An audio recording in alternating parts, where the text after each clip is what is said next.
Welcome. This is an original scary story written for this channel alone, so if you enjoy it, please hit that like and subscribe.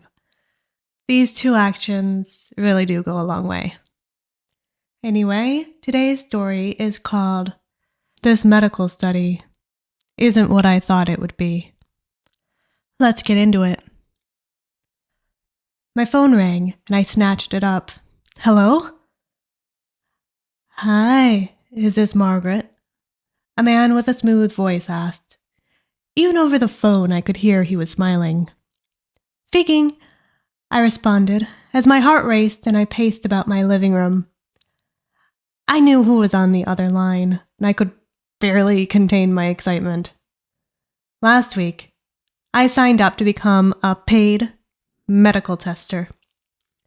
The application I filled out was for a one-night stay, where all I had to do was give a few vials of blood, a couple of mouth swabs, and some urine.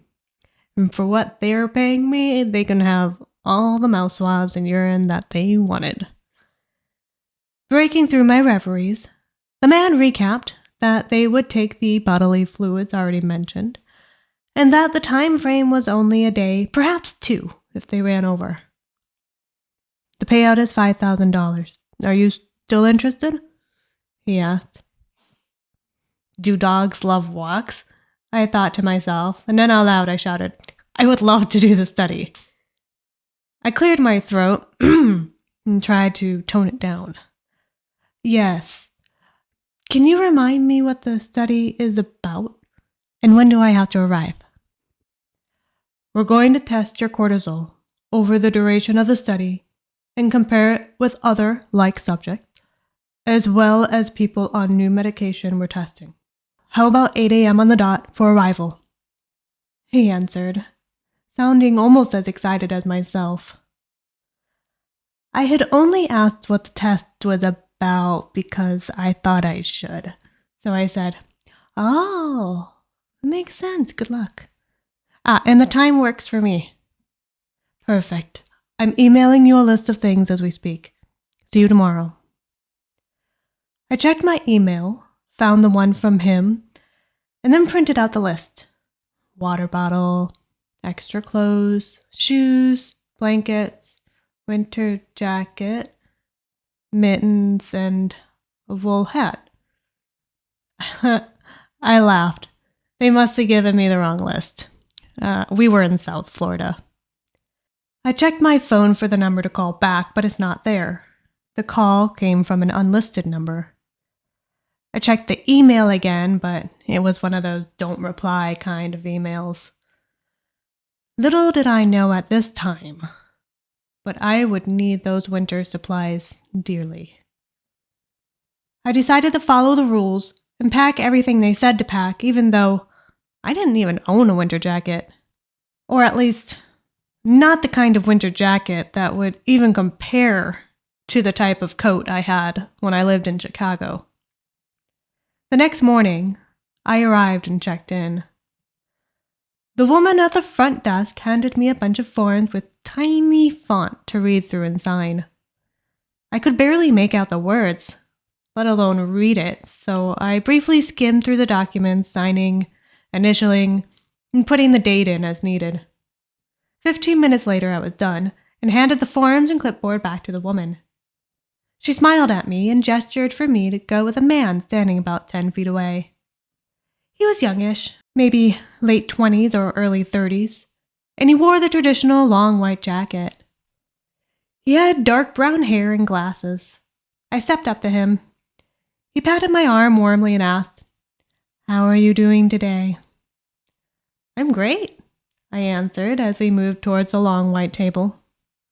I'm happy to hear that, he said, then gestured toward the table. As a quick precaution, I need to check your bag. Mind if I do that? He asked, and I forked over my backpack. Respectfully, he opened each pocket until he arrived at the front section and pulled out a granola bar. Sorry, no outside food. Can't even have mouthwash. Give this back to you at the end of the study. You can keep it.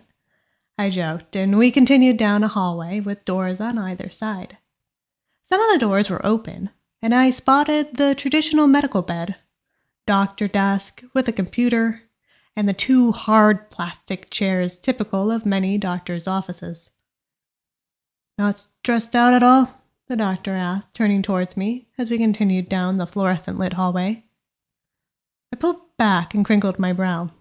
Should I be? Nope. I want you completely relaxed and fill this up. He left out the obvious, which is what he wanted me to put in the container, and handed me a clear bottle with lines on it to indicate fluid ounces, so I knew what he wanted in there. I took it from him and stepped into the bathroom. For the first of many times over the next several hours, I did the medical pee routine. Pee a little in the toilet, stop peeing, place the jar under your genitals, start peeing again, and try not to get any on your hand. When I finished, I washed up and handed the container back to the man who smiled and said, "Thank you so much." "You are so welcome," I replied, because what does one say when someone thanks you so enthusiastically for your urine? At last we arrived at the heart of the medical center. It was a room filled with large padded chairs. Some of the chairs held people, with their arms out, and medical staff next to them taking blood. I avoided looking at the needles driving into soft flesh and focused instead on the doctor next to me. He guided me into a room off the side of the one containing all of the chairs. "This here is yours for the duration of your stay," and gestured to a large bed with sheets and towels folded on top. There was a generic pillow that was soft-ish, but also kind of hard, and I kicked myself for not bringing my own. "Thanks," I replied and set down my bag. "All right, well, I don't need anything from you for a while. Just relax here. Don't move around too much. Drink your water, and someone will get you when we need a blood sample. Oh, and anytime you need to use the bathroom, we want your urine. Try not to forget." I nodded and blushed. This guy might be used to talking about urine, but I wasn't. I sat down on my bed and gazed out of the large window across from me. Palm trees danced in the warm Florida breeze. I pulled out my book and started reading. Due to the nature of the study, we weren't allowed to have our phones. We could have computers, but they in no way were allowed to connect to the internet. Knowing this, I decided to treat this like a small vacation and not work. I would read the book I had always meant to but never seemed to have time for. A few hours later, that same doctor led in another woman of similar age to myself. I set my book down on my chest and glanced at the doctor. He smiled and waved to me. I turned my attention towards the woman and said, "Hi, my name's Margaret. Looks like we're going to be roommates." The tall, pale woman's eyes drifted towards me, then kept going as her gaze continued towards the door. She hugged, almost impulsively, her bag to her chest. Her jaw, along with every other muscle, was clenched, and her entire body trembled. Without answering my greeting, she sat down so slowly it was like she floated down. By this time, the doctor was at the door, but he saw my expression. When I turned my inquiring look towards him, he said, "Don't worry about her. She just completed phase 3 of the study. She needs a few hours. She'll be fine." Then he slapped the door frame and left. Still confused, but mildly reassured, I picked the book off my chest, and before I started reading, I said to the new girl, "Well, nice to meet you. I'll just be reading." Not long afterwards, I needed to use the restroom. I headed over to the bathroom, which was stocked with urine cups, and did my business. Afterwards, I saw my initials on a tray attached to the wall in the bathroom. Set the now full cup down there, and left. I happened to glance at my watch and realized it was already 1 p.m. I'd been there for 5 hours. I found the nice guy from earlier and asked, "When are we gonna have lunch?" He smiled at me and said, "We'll let you know when food is being served. In the meantime, just stay in your room and try not to move too much. Don't do jumping jacks or anything. That can change your cortisol." Without any real choice, I agreed and headed back to my room. Laying on a bed at the other end of the room was a new person. This one was a guy. I waved and he waved back. "Welcome to the jail," he shouted over to me. I halted. "Did you say welcome to the jail?" He laughed and answered, "Yeah, they're not letting you out of here." Then he returned his attention to his book. I snickered, returned to my bed, and picked up my own book. A few hours later, and my stomach was throwing a fit about the lack of food. I've done fast before, but there is an ocean of difference between voluntarily fasting and not knowing where your next meal is coming from. I decided I had to pee and got out of bed. I found the same guy again and I asked, "When are we going to have lunch? I'm getting kind of hungry." "We'll let you know when it's time to eat," he said, giving me the same response. "Right now, it's time to take a blood sample." I glanced at my watch. It was already 6 p.m. "Okay," I said as he guided me to my assigned chair. On my left, a woman knelt down. "I just need your arm." She took the one on my left and pulled up my sleeve. "Ah, good vein. Must drink a lot of water. First the sanitized wipe, and then I'm just gonna put this here." She pulled a syringe out of a blue cloth kit and stuck it in my arm. "No, I'm not getting any medication," I answered calmly, expecting her to say, "Oh, sorry, wrong person."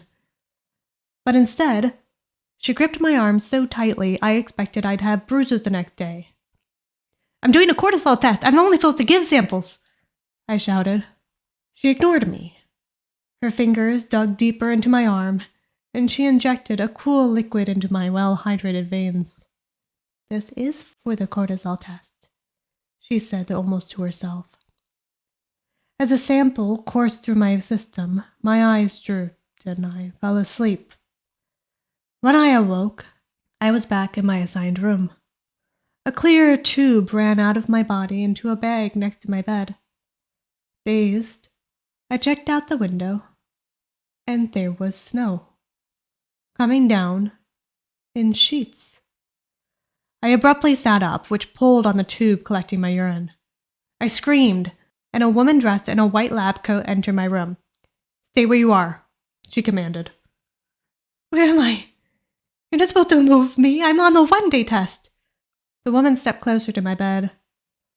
"Yes, the one-day test plus extra if we went over. You're in the right place, just lay down. We still need to collect your urine." "No, this isn't right." I sat up. The woman pushed me back down. "I can't let you sit up. This is all part of the test. Now you can either lay here and read your book or I can handcuff you to the bed. And look." She pointed, but I was looking away down at the catheter. "Look," she said more firmly. "There's a camera.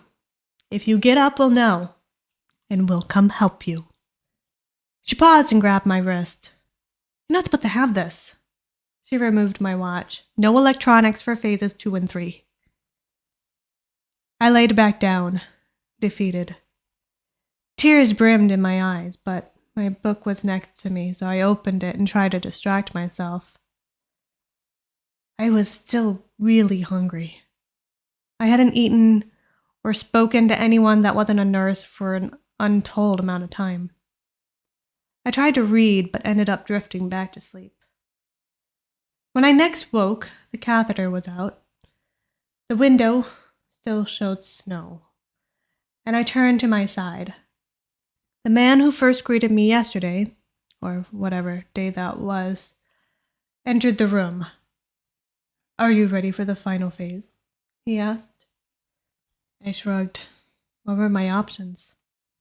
"All right, grab your winter jacket." All you have to do is go from this building to another building about 10 miles away. Give a last urine and blood sample and you're free to go. I shook my head. I don't want to do the final phase. He squeezed my shoulder, like it was all in good fun. We're testing your cortisol, remember, and comparing it to people on a drug. I can share the info from the first 2 phases since we already have your samples. You see, it wouldn't have been the same without the element of surprise. We need to know your cortisol levels under different forms of duress. Phase 1 was unplanned fasting, so you haven't eaten for 2 days now. That's not so bad, is it? Phase 2 was assumed kidnapping, and now Phase 3 is extreme temperatures. It's about 10 degrees Fahrenheit out there. I tentatively reached out and awkwardly squeezed his shoulder, since he seemed to have a thing about touching people's arms, and replied, "You've been so nice. I don't think I'll make it through Phase 3. I don't even have a proper winter jacket." He nodded. "That was part of the plan. If you have the right gear, you wouldn't exactly be exposed to extreme temperatures, would you? And that wouldn't be a very good test, now would it? Let's get you going." He yanked me out of the bed. I tried to grab onto something, but the bed was so flat there was nothing to hold on to. Another nurse packed all my stuff into my backpack, and together they pushed me out the door. I grabbed at the frame, but the guy peeled my fingers away from it. The 2 of them carried me and half shoved me down the hallway, out of the main entrance of the building. The cold hit me like it held a personal grudge against me. The guy pointed over my shoulder. "Head that way. It's a straight shot. You got this," he said, shivered, stepped back inside the building, and attempted to shut the door. I scratched, and I hit him to get back in the door, but I was weak from starvation, so he and the other nurse easily overpowered me, pushed me out. Then he locked the door behind me.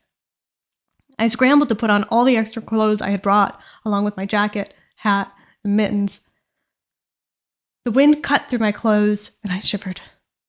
I ran around the building, searching for a way back in, but all the windows were locked. There was only the one door. After circling the building, I arrived back to the main entrance, and there was the original doctor, pointing at his watch. I squinted. He was wearing my watch! I remembered my roommate from earlier. She was shaken, but alive. Maybe I too can make it, assuming she and I were exposed to the same elements of duress. I decided to march on, towards the far building, even though I couldn't see it at all. Snow crunched under my tennis shoes.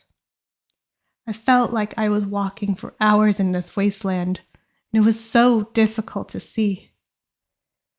Finally, I found the small shack, and that's where I'm writing this. My fingers are getting so cold, it's hard to move them. At least if I don't make it, I hope someone finds these pages. Thank you so much for listening. Again, if you enjoyed it, hit the like and subscribe. Also, please don't let this fictional story steer you away from participating in real medical research. Those studies are actually done for a good cause, and from what I've seen so far, they're not scary at all. Everyone tends to be super nice. If you are thirsty for more scary stories, consider the one on the screen now. It's called "I Think My Friend Sally is a Narcissist." We've probably all had a friend we've suspected had that trait. I hope your friend wasn't nearly as hardcore as the woman in this story. That's all for now. See you in the next one.